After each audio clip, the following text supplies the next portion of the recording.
Bueno, entonces si no hay como más preguntas para nuestros ponentes, yo creo que entonces podemos darle paso al profesor Eduardo Domínguez con su charla de cierre en este segundo día de jornadas. Y bueno, aquí pues estamos. Muy bien, muy buenas tardes. Muchas gracias a ustedes por la invitación. Nuevamente los felicito porque es un esfuerzo que normalmente la gran cantidad de los estudiantes les saca el cuerpo. Y ustedes han logrado hacer ya la segunda jornada y creo que la tercera ya está muy a la mano, ¿no? Tenemos que ponernos en la tarea. En la tarea, profe, para el próximo año, así es. Claro, claro que sí. Bueno, Muchas tú me gracias. ibas a proyectar las diapositivas, ¿cierto? Sí, profe, ya te vamos a compartir. Yo alcancé a mandar la reforma ahorita. Listo. Correcto. Pues en estos días, sobre todo a partir de los enfrentamientos que hubo del paro nacional y las protestas y todos estos asuntos, ha salido a relucir el por qué, una pregunta básica, ¿por qué estamos en lo que estamos? Reflexionando esto con unos maestros del departamento y con varios encuentros que hemos tenido, hemos puesto a revisar documentación, incluso el último texto de Fernán González de Política y Violencia en Colombia trae una tesis que me parece muy valiosa, ahora hablamos de ella, pero muy interesante saber que en Colombia no se ha podido construir una idea de nación en conjunto, sino que Colombia aparece como un país de regiones y la primera vez que tiene una carta constitucional que intenta hacerlo desde la visión de una nación, de un Estado-nación completo, vino apenas en 1991. Vamos a la siguiente diapositiva, por favor. Mire, hay una cosa que ahora la joven Susana nos estaba diciendo, haciendo una afirmación en la que yo escucho con mucha frecuencia: la objetividad no existe. Ayer también en una de las charlas escuché que sí, que realmente es imposible ser objetivo. Es que la objetividad depende de lo que se entienda por objetivo. Si por objetivo es no tener punto de vista del narrador, sino creer que lo hace desde la identidad ontológica de las cosas y que para nada influye su circunstancia cultural, política y social, en eso entonces estamos de acuerdo, no existe la objetividad en esos términos. Pero es que la epistemología contemporánea ha llegado a otra conclusión. La verdad no es una especie de hecho que se demuestra neutralmente, sino la verdad es una construcción sociocultural. Y por ser sociocultural, en la que interviene el lenguaje, intervienen los valores, la ética, la política, entonces es intersubjetiva. Esas son las verdades en las ciencias sociales y humanas. Igual en las ciencias exactas, se lo he debatido con todos los argumentos a nuestros queridos amigos del otro lado del bloque del bloque de ciencias exactas de la Universidad de Antioquia, que creen que lo de nosotros es subjetivo y lo de ellos es objetivo. Y leyendo muchos textos de la física contemporánea y particularmente los de la nanociencia, hemos llegado a la misma conclusión. Aquí lo que hay son perspectivas. Pero entonces, ¿qué es lo que ocurre con la intersubjetividad para llamarla verdadera? Ocurre que se vuelve una convención, un acuerdo, un pacto. Entonces, la objetividad se podría definir como una intersubjetividad pactada. Entonces, en la que intervienen los criterios de veracidad. Y los criterios de veracidad de las diferentes épocas de la humanidad han cambiado mucho. Han cambiado, bueno, por decirlo en términos de muchos de los investigadores, no es lo mismo pensar el mundo con una cosmovisión anagógica, es decir, que todo viene de Dios y a Dios retorna, que decirlo en los términos positivos del siglo XIX, que confiaba en que el ser humano era capaz de ver las cosas sin prejuicios y sin condicionamientos socioculturales, o verlas como las vemos hoy. Y a partir de que entendemos que son convencionales, y las convenciones entran siempre en polémica y entran en discusión, y por eso es la intersubjetividad.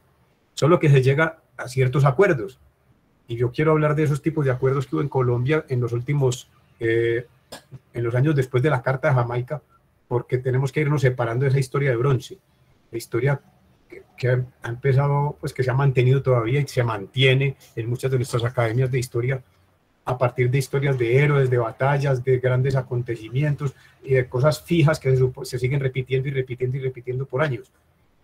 Tenemos que salir de ahí porque miren lo que yo he concluido, es que es una historia humillativa, hombre, es una historia que nos quita la gana de ser ciudadanos participantes y nos pone a ser ciudadanos, ni siquiera ciudadanos, sino citadinos en el mejor de los casos, observadores y pasivos, que decimos fo a la política. Eso, incluso el trabajo de Marta Ospinas en eso aleccionador, con la investigación sobre la participación en las elecciones en los siglos XIX y XX. Dice, no, es que nos hemos acostumbrado a que primero se es religioso, y en el caso de Colombia primero se es buen cristiano y buen católico, y después vemos si hay política. Entonces la gente empieza a decirle fue a la política, gas político, todos los políticos son ladrones, un montón de prejuicios que empiezan a reemplazar el ánimo de hacer buena ciudadanía y de encontrarnos como constructores de nación todos. Esa es parte de una de las grandes dificultades que ha tenido Colombia para encontrarse como nación. Siguiente. Mira, hay 10 documentos políticos en Colombia que han sido optimistas en relación con la posibilidad de hacer un país no solamente integrado como nación, sino en paz, constructor de paz. De entrada decimos que no hay ninguna época de la historia humana en ninguna parte del mundo que ha sido totalmente pacífica, eso no existe. Pero hemos tenido unos logros increíbles a partir de la formación del Estado-Nación, cuando terminan los imperios y las monarquías, unos intentos mayores de construir un libro profano, no sagrado, sino un libro profano, la Constitución Nacional, que nos permite a nosotros entonces tratar de organizarnos. Yo digo que son oportunidades que en Colombia hemos perdido por lo menos 8 y hemos tenido posibilidad con 2 documentaciones nuevas, pero que empezaron así. Mira, primer documento, la Carta Jamaicana. Siguiente, por favor. Pasa la diapositiva, por favor. Correcto. Bueno, volvemos a los 3 obstáculos. Los 3 obstáculos fundamentales que Colombia ha presentado para convertirse en una nación integrada, ya que tengamos todos una especie de ideario de nación como muchos han tenido en otras partes del país, del mundo, como Anderson, por ejemplo, lo dice, que es una comunidad imaginada. Nosotros no hemos podido imaginarnos como comunidad por esos 3 grandes factores. Primero, la historia de bronce, que le quita la condición humana al transcurrir de la vida diaria. Lo pone en manos de dioses y de héroes, y entonces nos quita a nosotros la gracia, y nos dice, no, es que nosotros no somos más que piltrafas, somos unas pavesas movidas por la historia. Eso es carreta, todos hacemos historia, así como la multimedia que ustedes vieron conmigo varias veces, todos somos historia, todos hacemos historia, en diferentes medidas y diferentes proporciones. Segundo, las versiones historiográficas que desconocen precisamente a una de las comunidades a las que se les desconoce, la acaba de nombrar Susana, los migrantes. Pero nuestra historia ha desconocido los mestizos, los indígenas, los negros, los colonos, los campesinos, los obreros, los maestros y a los estudiantes como factores constructores de Estado y de nación. No se dan cuenta que incluso en una pedrea un estudiante está creando nación, está construyendo política. Tal como le está respondiendo la policía al otro lado, también con sus gases lacrimógenos. Todo eso construye, transforma los imaginarios. Y los imaginarios cotidianos hay que tenerlos en cuenta precisamente para que nuestra historia no sea una historia hierática, quieta, dura, que no se transforma y que además humilla. Y el tercer factor, que es el de Fernán González, el que le estaba comentando, es el problema de los poderes regionales. Colombia es un país de regiones, no es una nación, es un país de regiones, con unas élites y unas castas que mandan desde el siglo XIX, no se han dejado desbancar, y esa es la polémica que tenemos ahora electoral, la que viene. ¿Cuáles poderes regionales se van a tener que ir disminuyendo para que emerja una idea de nación a partir de movimientos políticos, sociales y culturales integrantes? Que no sea solamente porque existe una constitución que lo diga o porque exista una cantidad de instituciones que se denominan nacionales, sino que el colombiano se sienta colombiano desde La Guajira hasta Nariño, desde el Amazonas hasta Chocó, desde el oriente al occidente y desde el norte al sur, que sintamos que somos connacionales, que nos podemos y debemos respetar y cuidar entre todos nosotros, porque el anhelo de un Estado de Nación no es más que ese, que es pasar de la barbarie de los enfrentamientos cotidianos a la posibilidad de integrarnos en trabajos conjuntos. Claro, seguirá habiendo intereses, seguirá habiendo lucha de clases, no en los términos exagerados en que don Carlos Marx nos planteó, porque realmente no es un destino, no es un sino, es toda constitución puede darnos garantías y podemos elaborar documentos suficientemente fuertes para evitar que nos matemos en guerras y para evitar los abusos. Y lecciones hay en el mundo. Yo creo que el norte de Europa es suficientemente claro para hacer una prueba de que sí es posible entrar a unas condiciones de respeto y de ciertos niveles de justicia, donde los niveles de violencia puedan bajar al máximo. La siguiente, por favor. Bueno, el primer documento que nos entusiasmó fue la Carta de Jamaica, y ustedes ahora, en 1815, cuando fue escrita, pueden ahora volver a leer, están todas las páginas. En el año 2015 se le hizo una conmemoración muy fuerte. Si ustedes leen ese documento, se dan cuenta claramente del pensamiento que Simón Bolívar tenía en ese momento. Cómo traía una concepción muy clara de la democracia, de la participación ciudadana, de la justicia social, de la equidad y del respeto a los derechos del hombre, que se llamaban en ese momento, en el mundo entero. Y fue un ideario que nos entusiasmó a toda América hispana, por lo menos. Ese documento empezó a morirse tan pronto Simón Bolívar empezó a cambiar de punto de vista. Empezó a darse cuenta y tal vez a antojarse un poco más de la salida de Napoleón Bonaparte, al darse cuenta de la resistencia de muchos de los nativos a su campaña libertadora. Fue entrando en un anhelo más bien de monárquico y empezó a sugerir entonces un mandato eterno. Ahí murió la Carta de Jamaica, y ese documento se volvió una frustración para este país que apenas estaba en construcción. Siguiente. La nación colombiana no será patrimonio de nadie, dice en la Constitución de la República de Colombia de 1821, Cúcuta, a que en este año se conmemora. La nación no será patrimonio de nadie, y ahí promete perfectamente, y así como lo dice claramente, será independiente, será libre, los ciudadanos podrán elegir. Hasta ese momento el concepto de ciudadano no se había modernizado hasta como es hoy. Todavía en ese entonces el concepto de ciudadano era muy aristocrático, y ni las mujeres ni los faltos de propiedad podían participar en los comicios electorales. Pero al fin de cuentas prometió que la gente podía votar. Fue un camino que se abrió. También se fue desvirtuando la Constitución de Cúcuta a partir, bueno, sí, con los enfrentamientos internos entre las élites bogotanas y las élites de las regiones. Esa Constitución quedó desconocida como una colcha de retazos. Siguiente. La Constitución de la Nueva Granada de 1853 es un documento que va hacia el liberalismo político, y vea lo que promete: libertad de industria y trabajo, libertad de cultos, respeto del domicilio, libertad de pensamiento y de cátedra. Esto es audaz, 1853, hace exactamente 168 años. Estamos ante una audacia política, y estaban en todos los berenjenales de las revoluciones y de los enfrentamientos civiles. Estos documentos que dan un anhelo de nación integrada, con libertades y posibilidades de república moderna, se van viendo desvirtuados por los enfrentamientos locales. De todas las regiones de Colombia salían liberales y conservadores a matarse, proeclesiásticos y procivilidad, o lo que llamamos nosotros laicidad. Y durante, bueno, precisamente en 1880 en el 2007, escribe el general Rafael Uribe Uribe un documento del que voy a hablarles ahora, donde él calcula que más o menos en lo que llevan de república, es decir, casi 97 años, ha habido 85 enfrentamientos armados. Yo no estaba de acuerdo con la tesis de María Teresa Uribe, que dice que eran guerras civiles. Guerras civiles cuando la población va en masa y se mete a la guerra. En Colombia solamente hubo una ocasión, y no fue masiva, que fue la guerra de los 1000 días. Pero no son guerras civiles tal como la teoría clásica de la política las denomina.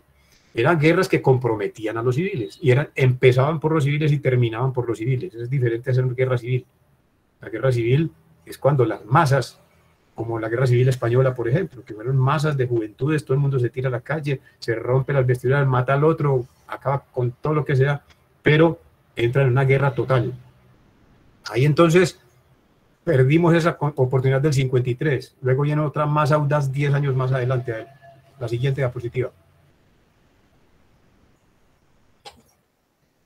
La Constitución Política de la Confederación Granadina no, esta es anterior. Viene en 1858, prohíbe la esclavitud nuevamente, amplió el derecho de libre expresión en la prensa y consagró el respeto a los derechos humanos. Tampoco la soportaron los sectores conservadores y rectores católicos religiosos, porque es que la libertad de cultos y la libertad de los esclavos era muy inconveniente para una sociedad aristocrática acostumbrada a que les sirvieran. Y no solamente aristocrática, sino que es que aquí se juntaron la aristocracia y el racismo como un híbrido. Y entonces se oponen a la libertad de los esclavos porque van a perder prestigio y además porque van a igualarse los negros con los blancos, suponiendo que eran ellos los descendientes directos de los españoles blancos, de la nobleza española. Vuelve y juega, por todas las regiones se enfrenta. Vamos a la del 63. Se dicen que Víctor Hugo, el francés, comentó que era para Los Ángeles. Hasta el momento nadie ha mostrado el documento donde él dijo eso. Eso parece ser un comentario oral, pero bueno, que se hizo famoso entre los mitos colombianos, que Víctor Hugo dijo, señores, la Constitución es como para Los Ángeles. Es la primera Constitución que avanza no solamente en libertades ciudadanas, sino que también dijo, es para los ciudadanos del mundo. Vamos a levantar las fronteras. Vamos a quitar las fronteras, que por Colombia pueda entrar y migrar cualquier tipo de gente. No, pues claro, se vino el mundo encima, porque esta era la Constitución de los radicales que estaban en el poder. Y dijeron los liberales radicales, imponiéndose frente al nacionalismo chauvinista, pues lo vinieron a llamar en el siglo XX, de amor propio de los nacionales contra los extranjeros, que se oponían a toda libertad y todo culto, toda libertad de cultos, que se oponían a la libre movilización, a la libre, ya se predicaba la elección universal, tampoco fue aceptada. Esta Constitución generó ya entonces ahí sí otras guerras civiles muy fuertes, que fueron las que dieron paso a las inmediatamente siguientes. Vamos a la siguiente diapositiva. Aquí una invitación de Aquileo Parra Gómez, que era presidente por el ala derecha, por el ala radical del liberalismo, invitó a una misión alemana para hacer una gran reforma de la educación. Y era, vamos a dar un carácter laico, completamente laico. La religión no va a tener, la educación va a tener que ser separada de la religión, totalmente. Separada totalmente porque necesitamos ciudadanos. No necesitamos que sean religiosos, necesitamos ciudadanos. Lo religioso va a ir a un plano personal y se mantendrá ahí. Era el pensamiento de lo que llama el contenido central de la que sería la reforma educativa. Pues hubo furia, y eso sí, en 1876 a 77 generó la guerra de las escuelas, que ese fue el enfrentamiento total, tal vez de las guerras de violencia más fuertes del siglo XIX, antes de la guerra civil, de la guerra de los 1000 días, perdón, y después de la que ya fue la de 1948 al 62. Pero fue un documentazo, es decir, fue una iniciativa constitucional que decía, vamos a dejar que la educación fluya por los términos de la Constitución Nacional y que el ciudadano sea ciudadano que se refiere a la civilidad, no va a ser un ciudadano que se refiera a lo religioso. Y miren qué tan complicado es eso, que hasta hoy están las discusiones así. Cuando se habla sobre el derecho al aborto, sobre el derecho a la eutanasia, sobre el derecho al matrimonio civil, sobre el derecho al matrimonio de parejas del mismo sexo, ahí mismo se viene el mundo al suelo. Y los políticos los congresistas temen discutir ese asunto porque pierden mucho adepto, porque hay mucho adepto colombiano que sintiéndose nacional se siente primero católico. Y entonces se van para el infierno, o nos vamos para el infierno. Y empieza la discusión, y no se da en términos de la civilidad, en términos del derecho, en términos de la Constitución, sino que se dan derechos metafísicos, en términos teológicos.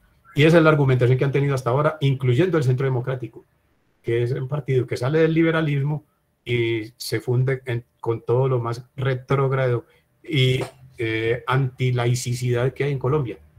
Entonces, esas corrientes ahora, con las corrientes cristianas también influyendo, han impedido durante muchos años que la educación y la concepción política de los colombianos sea una concepción laica, basada exclusivamente en el derecho, en la ciencia, en la educación, en la ética, y quieren seguirla fundamentando exactamente sobre los libros religiosos. Y lo primero que sacan a relucir es un libro religioso.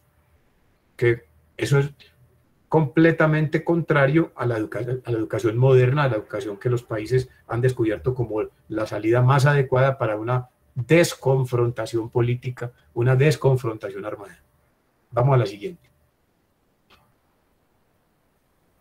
Entonces, esa refriega de los años 76, 77, 78, fueron convulsionando al país y se crea una nueva corriente que es la del nacionalismo, que empieza a decir, no, hay que hacer una regeneración.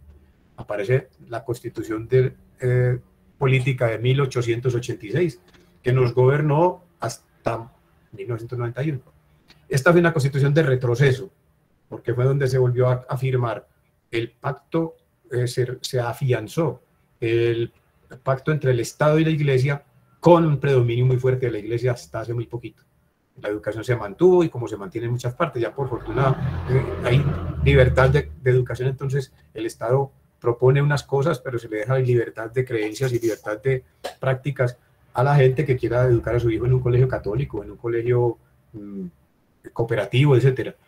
Pero por el momento la Constitución fue un retroceso en relación con las libertades públicas y ciudadanas, porque en lo electoral no aceptó el voto universal y secreto, que vino apenas, tuvo que aguantarse todavía Colombia esa iniciativa por oposición de los conservadores y de los católicos y de los aristócratas, también de muchos liberales que se creían de altas alcurnias, para tener un voto libre y secreto y universal. Ese apenas vino a hacerse hacia 1954, pero se demoraron para aplicarlo hasta 1957, que fue cuando se habló del plebiscito para nombrar nueva presidente de Colombia en la caída de Rojas Pinilla. Vamos entonces a la otra. Este síntoma consolador de la carta que les hablaba, cuando el general Rafael Uribe se fue para Brasil, exiliado por las derrotas de la guerra civil de los 1000 días, la guerra de los 1000 días había demostrado que, primero, que no era el camino para construir una nación. Entonces, Rafael Uribe, que era en el momento el líder político liberal más destacado del país, que tenía un pensamiento liberal socialdemócrata o socialista hacia la libertad, hacia la democracia, al estilo del norte de Europa, estaba dándose cuenta de que esa no era la vía. Y la vía entonces debía ser más bien una reconciliación, y lanza la idea de la unión de los partidos. Así como la había planteado Simón Bolívar casi 100 años atrás, planteaba la unión de los partidos, que fue lo que después sirvió al periodo de Rafael Reyes como una especie de dictadura blanda que pusieron ahí en 1905 al 9, y después el Frente Nacional, que sustituye a la que era del general Rojas Pinilla. Él llama la atención y hay todo un programa. Esa carta la publicamos recientemente, se fue rescatada de un periódico, La Patria de Medellín. En ese tiempo era un periódico, La Patria en Medellín, del Mono Gómez, que llamaban un señor de Marinilla.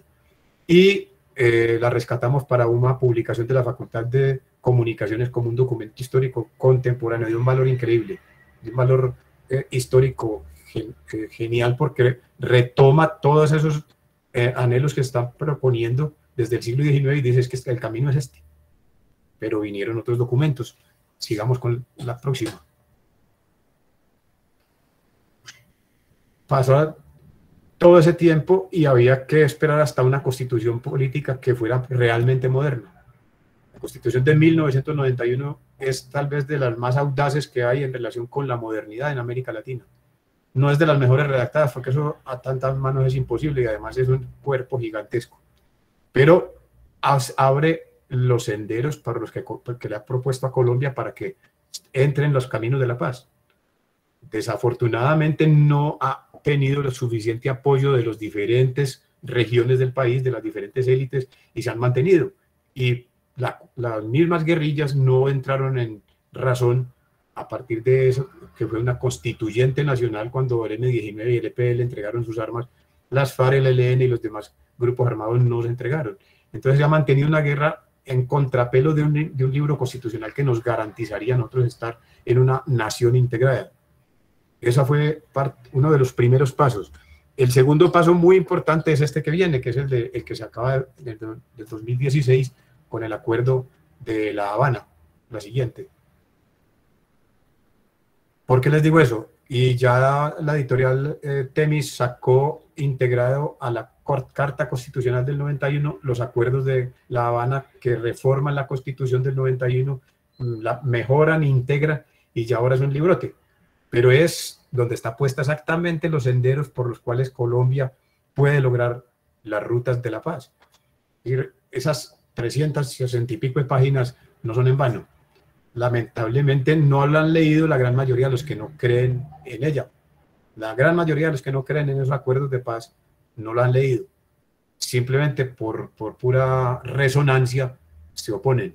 Pero si ustedes miran el documento con detenimientos el documento de más futuro, es decir, de más orientador hacia las perspectivas de Colombia, que no se restringe al Partido Liberal y al Partido Conservador, que nos reconoce a todas las minorías nacionales, dice, pone en pie de igualdad los intereses de los hombres y de las mujeres, y en pie de reconocimiento a las diferentes etnias, a los diferentes inmigrantes y a los migrantes por Colombia. Es un documento que, complementando la Constitución del 91, nos pone a nosotros en la dirección adecuada para tratar de integrar el país. Por eso yo he defendido tanto esos dos documentos, porque es que es como que no los vieran. Ya están aprobados, ya son los que nos rigen. Los cuerpos colegiados le dieron el respaldo y ya son refrendados por la comunidad internacional. Ese es el punto de vista. La discusión con el ELN y la discusión con el cartel del Golfo y con todos estos grupos armados está ahí, en ese punto. Venga a ver qué es lo que falta. Que ustedes ya saben que está aquí, está escrito. ¿Qué es lo que no deja que el nudo se desenrede? Es que ya los intereses políticos no son los intereses políticos completamente de los grupos armados. Ninguno tiene un discurso nuevo. No sé si ustedes han dado cuenta que en los documentos que el ELN publica de vez en cuando, en los mensajes que envía, ya no hay gran contenido ideológico. Lo que hay es un contenido de resistencia. Y al ELN hay que decirle con toda claridad, si una guerrilla, como se los dijo el dirigente guerrillero de Camboya que estuvo en Colombia hace ya unos 20 años, se lo dijo a las FARC, mire, no se ufanen de haber cumplido 50 años. Es que una guerrilla que cumple 50 años sin tomarse el poder es lo que demuestra es incapacidad. Incapacidad. Por más que estén armados. Las guerrillas colombianas obtuvieron en el mercado negro de las armas no las obtuvieron porque la sociedad se las dio o porque lo lograron conquistar a punta de rebelión. No, las adquirieron y las siguen manteniendo porque tiene una nueva economía que llegó para mantenerse y que Estados Unidos, por no cambiar las políticas contra las drogas, al mantener la guerra contra las drogas, anquilosó esa guerra que era política con las guerrillas, la anquilosó en una guerra también contra las drogas. Y ahí estamos. Por eso las salidas tienen que buscarse oportunamente y mi lección realmente es que nosotros vamos a dejar de hacer historia monumental, historia de bronce, historia de los grandes héroes, cuando todos los colombianos participemos en igualdad de condiciones que están dadas en estos dos textos, la Constitución del 91 y el Acuerdo de La Habana. Vamos a la siguiente. Entonces, hay que aclarar muy bien que es que uno no se hace ciudadano por el hecho de que viva en el país. Uno, cuando mucho, es citadino, a quien habita la ciudad, el espacio físico, la urbe. Pero para nosotros poder hacer una unidad de nación tenemos que convocar a la ciudadanía, a los habitantes del país a ejercer sus derechos de ciudadanía. Tiene conciencia de sus deberes y derechos que le confiere la Constitución en relación con lo público, con la polis, con el interés común. Fíjense que es completamente distinto. Siguiente, por favor. Entonces, ¿cómo se hace? Primero hay que mantener las identidades culturales en las justas proporciones. No hay que decir que entonces es que ahora son los indígenas por haber sido tan destruidos, tan perseguidos y tan masacrados durante tantos años los que van a ser los nuevos dueños del poder. O entonces los negros porque fueron muy vilipendiados por el racismo y por la esclavitud. O que entonces los migrantes porque ya son otras culturas. Hombre, no, vamos a tener identidades en sus justas proporciones, quiere decir en diálogos de saberes, en intercambios. Eso que la Constitución del 91 está proporcionando. Proceder con la clara intención de fomentar la identidad política. El discurso antipolítico, el discurso de que no es necesario lo político, de que los políticos son todos ladrones, o que todos podemos vivir sin política, eso es otra ideología. Es una ideología antipolítica. que hace mucho daño porque no le deja tomar conciencia a las personas de sus deberes con respecto a la población. Tener creatividad argumentativa, demostrativa y decisoria. Es parte de lo que nos hace falta. En las redes sociales montan unas polvaredas y nosotros, particularmente los historiadores, estamos llamados a lo que ayer nos recordaba la profe Avendaño, y es que estamos llamados a explicarles a la gente lo que hemos heredado y cuáles son esos perfiles y qué caminos tenemos. Y entonces, con una argumentación muy clara, muy demostrativa y ayudando a tomar decisiones, podemos quitarle el alboroto de estas famosas posverdades. Lo que es decisivo es pasar de lo sacro a lo profano, es decir, en lo público tenemos que actuar siguiendo las reglas de nuestro libro sagrado, que es la Constitución Nacional y los acuerdos que hemos tenido con estos grupos, porque los inventamos nosotros y es para todos los colombianos. Ahí no puede haber distingo de colombiano. No puede haber un colombiano mejor porque es católico, un colombiano mejor porque es cristiano, o un colombiano mejor porque tiene ascendencia árabe, musulmana, etc. No, los colombianos nos vamos a pasar de lo sagrado, de lo religioso, a lo profano, a lo laico, a lo temporal. Es vital, esa es tal vez de las creaciones culturales y políticas más importantes que Europa tuvo frente al mundo. Y entonces la otra es mirar el aquí y el ahora en relación con la perspectiva histórica, de lo global y lo colectivo, lo global y lo particular, lo colectivo y lo singular. Y esto quiere decir mirando las múltiples temporalidades. Nosotros no podemos seguir haciendo historia como si fuéramos unos ángeles. Lo que decía ayer la propia Avendaño sobre Dewey es que lo que a nosotros nos toca es sintonizarnos en el tiempo. Muchas veces se los he dicho en las aulas de clase, nosotros tenemos que tener en cuenta, siempre estar pensando por qué pensamos lo que pensamos y qué validez tiene lo que estamos pensando en relación con los descubrimientos históricos. Porque esos descubrimientos históricos sí tienen, lo que les decía ahora, intersubjetividad pactada. Hay unas convenciones de la cultura que nos permiten a nosotros decir qué es lo admisible y lo no admisible dentro del discurso histórico. Yo no creo que el Centro Democrático tenga la verdad histórica porque tiene su derecho a decir lo que dice. No, si está hablando en nombre de la historia, que nos muestre cómo es que está ocurriendo lo que ellos dicen que está ocurriendo. O que nos muestren que no ocurrió lo que dicen que no ocurrió. Lo mismo que le exijo al Partido Liberal, al Partido Conservador y a todos los partidos. El historiador tiene derecho a mantener toda la claridad con respecto a la posibilidad de demostrar con fuentes y con, ¿cómo se llama? Con pruebas la existencia de lo que dice que existió y la existencia de lo que dice que está existiendo, con pruebas. Porque es que ese es tal vez el único recurso que nos queda a los historiadores para que nos diferencien de los contadores de cuentos, de los inventores de historias, incluso de las memorias. El trabajo de Susana es muy valioso porque rescata una función de las memorias, pero de ahí el trabajo de ella es el de historiadora. Él tiene que ir más allá de los sentimientos memorísticos de la gente y que no nos quedemos entonces en la epidermis de un anecdotario, como decía la profe Karina ahora. Porque nosotros, a partir de la memoria sola, dejándola donde quedamos haciendo anecdotarios. Anecdotarios que siempre van a ser sesgados y muy dependiendo de la subjetividad de cada individuo, pero que no nos dejarán ver en conjuntos. Esa es la diferencia entre la memoria y la historia. Pero una y otra se necesitan mutuamente. Y ese sí sería un camino muy importante.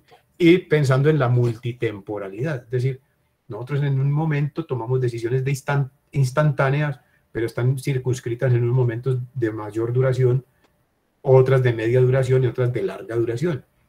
Entendiendo que como colombianos tenemos herencia hasta del Imperio Otomano, pero que nosotros desde ahí hacia atrás, los íberos fueron también conquistados por otros y por otros y por otros y por otros. Entonces cuando uno va a los 5 o 10 mil años, todos tenemos herencias, pero eso hay que ponerlo en su combinación contemporánea. Nosotros no podemos seguir viviendo del pasado y tampoco olvidarlo. Nosotros somos personas como colombianos que nos tenemos que proyectar para hacer una Colombia unida, una Colombia que no se mate, que sea capaz de resolver las cosas por la vía política, social y cultural. Creo que ahí termina mi diapositiva, creo. Adelante. Muchas gracias a todos ustedes y adelante con la tercera jornada, por Dios. Profesor Eduardo, muchísimas gracias de verdad por esta charla, por acompañarnos Bueno, aquí abrimos como un espacio y unas preguntas y ahí para el profesor quieren preguntarle algo. Yo creo pues que está dispuesto a responder. Claro, con mucho gusto. Entonces, el que desee levantar la mano o una pregunta en el chat, pues ahí damos como el espacio.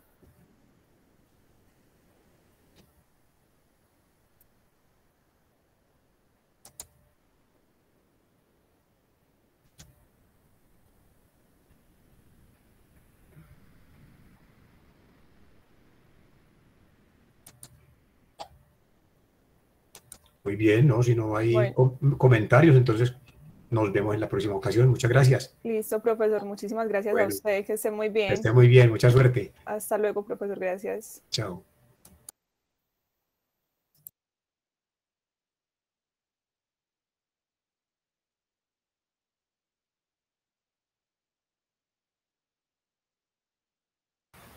Listo, entonces,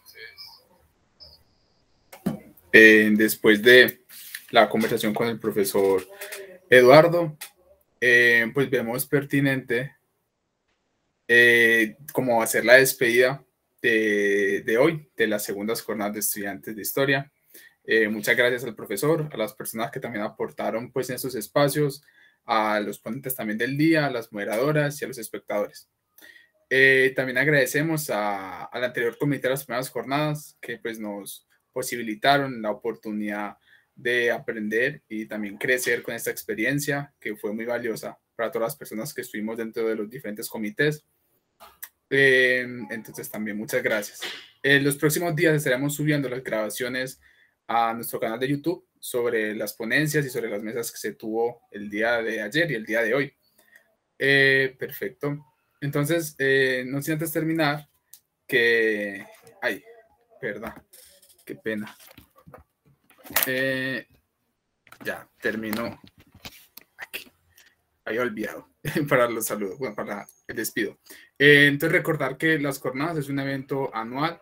Se espera pues seguir con la tercera versión el próximo año. Pero también recordamos que la idea es que haya como variedad de miembros. Entonces, las próximas semanas o ya el próximo año estaremos haciendo como una invitación pública a las personas que quieran participar de las terceras, desde la parte pues de la organización, como también desde participar propiamente con sus ponencias.